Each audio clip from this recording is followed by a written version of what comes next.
बोलिए श्री राधा वल्लभ सरकार की जय। सद्गुरुदेव भगवान की जय। ना गुरुरधिकं तत्त्वं ना गुरुरधिकं तपः ना गुरुरधिकं ज्ञानं तस्मै श्री गुरुवे नमः। आंध्रियम्बुजपां शुको जन्म जन्म हो जाची हो। प्राचीन बरही सत्यव्रत रहुगण सगर भगीरथ। बाल्मीक मिथिलेश गए जय जय गोविंद पथ। रुक्मानंद हरिचंद भरत दधीच उदारा। सुरत सुदम्बा शिविर सुमति अति बल की दारा। और नील मोरध्वज ताम्रध्वज अलरक कीरत सांची हो। अंध्री अम्बुज पांशु को जन्म जन्म हो जाचियो। प्यारे भक्तों, नित्य प्रति कथा सत्संग में आप भगवान के परम भक्तों की पावन कथा श्रवण करते हैं।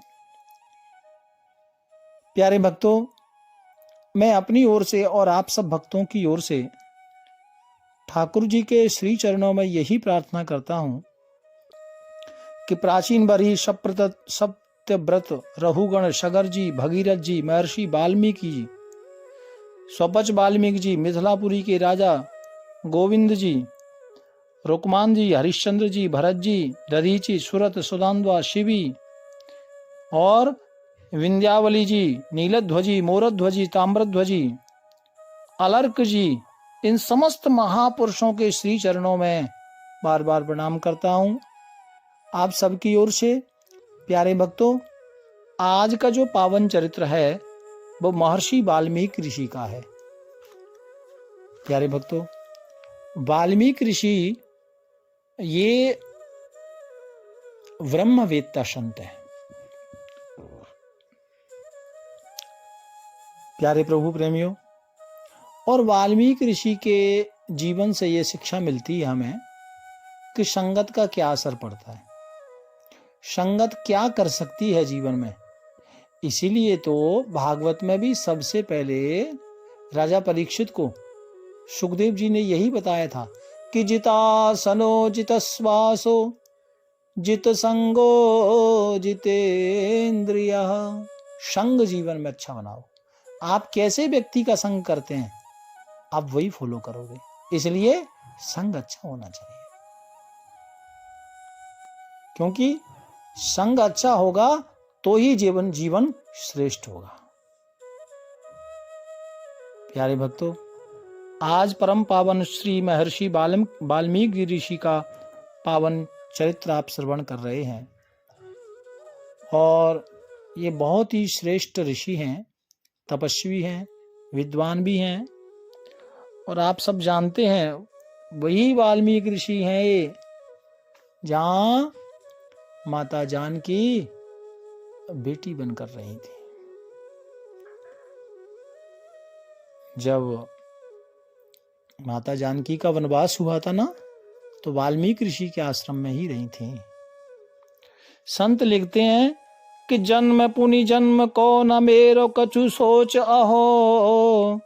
संत पद पंकज रेणु शीश पर धारिये। प्राचीन बरही आदि कथा प्रसिद्ध जग। उभे वाल्मीकि बात चित नटारिये। और भये भील संग भील ऋषि संग ऋषि भये। भये राम दर्शन लीला विस्तारिये। जिन जग गाय क्यों सके न अघाय चाय। भाय भरी हियो भरी नैन भर ठारिये। हमारे यहाँ जो ब्रज के संत हुए भक्तमाल जिन्होंने लिखा, श्री प्रियादास जी जो नाभा जी, उन्होंने लिखा है कि ऐसे महापुरुषों की कथा सुनने में, बोलने में या लिखने में इसका जो सुख है वो सुख तीनों लोक में कहीं भी नहीं है। और संत लिखते हैं कि मुझे बार बार जन्म लेकर संसार में आना पड़े तो इसकी मुझे बिल्कुल चिंता नहीं है, क्योंकि संसार में इससे बड़ा लाभ कोई हो ही नहीं सकता। भगवान की सेवा, संतों की सेवा, संतों की कथा सुनना और संतों की कथा गान करना। प्यारे भक्तों, सब कुछ प्राप्त हो सकता है, लेकिन संत समागम दुर्लभ भाई। संतों का जो समागम है ये बड़ा दुर्लभ है। दुर्लभ क्यों है? क्योंकि संत का समागम ही जीव का कल्याण करता है। भगवान करते हैं, लेकिन वो पीछे लाइन में खड़े हैं। क्यों? जब तक संतों की वाणी नहीं सुनेंगे तब तक भगवान को भी नहीं जानेंगे। तो संत ही हमें वो रास्ता बताते हैं जो भगवान से मिलाते हैं, अथवा तो जो मोक्ष को कराते हैं। तो इसलिए संत कहते हैं कि जब भी बार बार जन्म मिले कोई गल नहीं, लेकिन मुझे संतों की सेवा मिले, इससे बड़ा लाभ कोई हो ही नहीं सकता। संतों के चरण कमलों की रज सिर पर धारण करने का सुअवसर मिलता रहे, यानी संतों की सेवा जीवन में मिलती रहे और संतों की कथा पान करने को मिले, तो मैनू कोई चिंता नहीं। बार बार जन्म मिले कोई गल नहीं, लेकिन ये चीज मुझसे छूटे नहीं। प्यारे भक्तों, प्राचीन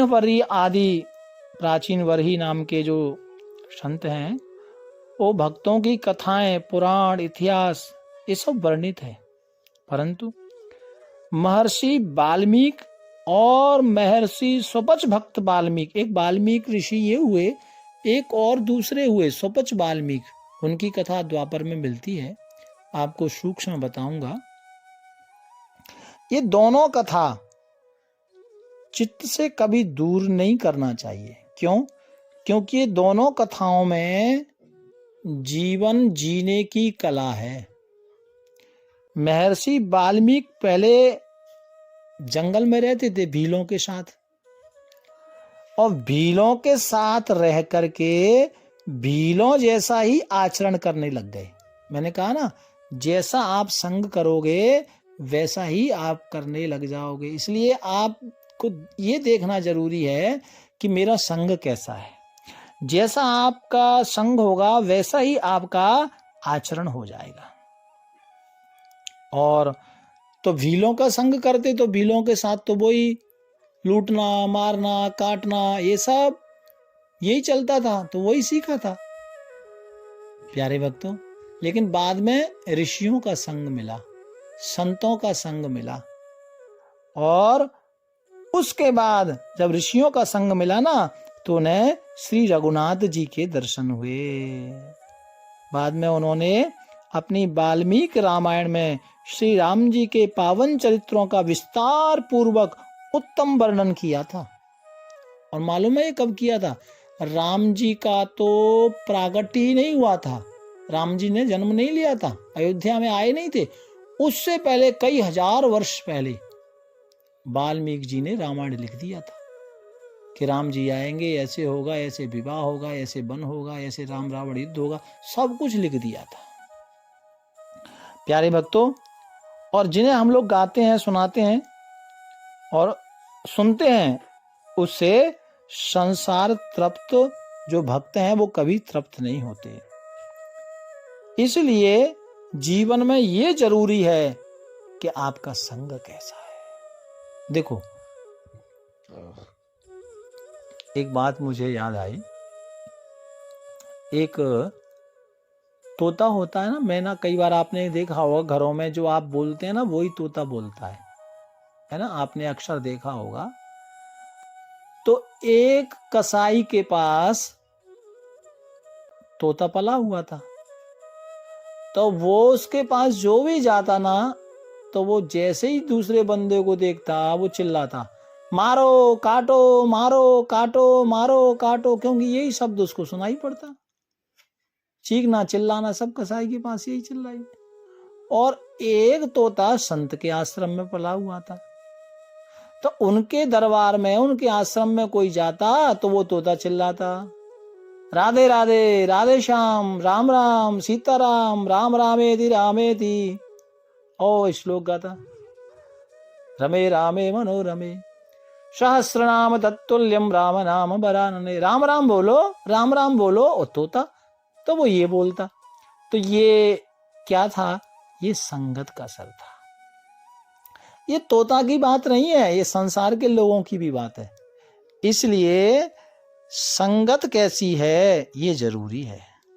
प्यारे भक्तों, श्रोता और वक्ताओं के हृदय में उत्कट प्रेमानुराग में भावों से भर जाते हैं। फिर जो भक्त होते हैं ना भगवान के, वो जब कथा श्रवण करते हैं, संकीर्तन करते हैं, भजन गाते हैं, सुनाते हैं, तो प्रेममय हो जाते हैं। फिर आनंद बस नेत्रों से अश्रुओं की धारा बहने लगती है। लेकिन ये बहने कब लगती है? जब हमारा भगवान के प्रति पूर्ण भाव होगा, पूर्ण विश्वास होगा, तभी तो। और प्यारे भक्तों, जीवन में ये जरूरी है। देखो, आजकल हम ना धीरे धीरे अपने संस्कृति को भूलते जा रहे हैं और पश्चिमी संस्कृति को ग्रहण करते जा रहे हैं।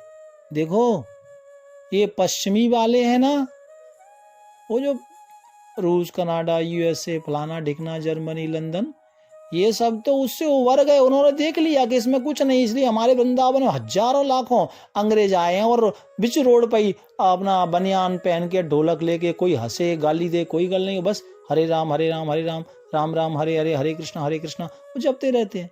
तो ये क्या है? और उनको आनंद है, बड़ी बड़ी डिग्रियां लेकर लोग इधर रहते हैं। तो ये लोग कोई पागल नहीं है। इन्होंने भौतिकवाद को देख लिया और उसमें देखा कि ये तो जीरो है, ये तो कीड़े मकोड़ी की जिंदगी है। तो मेरे भाई बहनों, अच्छा एक उदाहरण देता हूं आपको। आप रेलवे स्टेशन में या ट्रेन में या प्लेन में यदि आपको कोई गीता पढ़ते हुए नजर आए या रामायण पढ़ते हुए नजर आए, तो लोग मालूम है उसको हीन दृष्टि से देखते हैं, गंवारपन की दृष्टि से देखते हैं। लोगों को लगता है ये अनपढ़ गंवार है। और वहीं आपको कोई नोवेल की कोई पुस्तक या कोई इंग्लिश की कोई पुस्तक बैठ के पढ़ने वाला नजर आए, तो आपको देखते ही लगेगा यार पढ़ा लिखा कोई बड़ा बाबू है, कोई बड़ा बंदा है। ये थिंकिंग हमारी हो गई है। विचार करो, ये थिंकिंग में हम जी रहे हैं। क्यों? क्योंकि ये हमारी, मैं तो ये कहूंगा हमारी बुद्धि बिल्कुल विचार ही नहीं कर रही, भ्रष्ट हो चुकी है। ऐसा मत करो प्यारे भक्तों। ये बात मैं इसलिए बोल रहा हूं कि ये वाल्मीकि ऋषि के संवाद से, चरित्र से हमें ये इतनी बात समझ में आई है कि संगत कितनी जरूरी है और हमारे शास्त्र ग्रंथ कितने जरूरी हैं। इस पर मैं विस्तार से चर्चा करूंगा अगले 2-4 दिन में, संस्कृति के ऊपर और रामायण गीता के ऊपर। ये जरूरी है, सोच को बदलना जरूरी है भक्तों। प्यारे प्रभु प्रेमियों, भील संग भील ऋषि संग ऋषि भये। भील संग ऋषि, भील ऋषि भीलों के संग से भीलों का संग किया। भये भील संग, भील ऋषि संग ऋषि भये। और भीलों के संग से जब ऋषियों का संग मिला तो फिर क्या हुआ? भये राम दर्शन लीला विस्तारिये। श्री राम जी का दर्शन मिला। तो ये क्यों मिला? क्योंकि संगत बदली। और आगे फिर कैसे, जब ऋषियों के उसमें आए ना, तो ऋषियों ने तो कहा कि भजन करो, राम राम। बोले राम राम तो जप ही नहीं सकते। आगे कथा आएगी। तो फिर क्या जप सकते हो? मरा मरा जपा। और मरा मरा जपने के बाद भी उल्टा नाम जपत जग जाना। और वाल्मीकि भय ब्रह्म समाना। उल्टा नाम जपने के बाद में ब्रह्म पद को पाया। ये है भगवान के नाम की पावर। इसलिए संगत श्रेष्ठ होनी चाहिए। आगे की चर्चा हम कल करेंगे। भाव प्यार से राधे राधे। राधा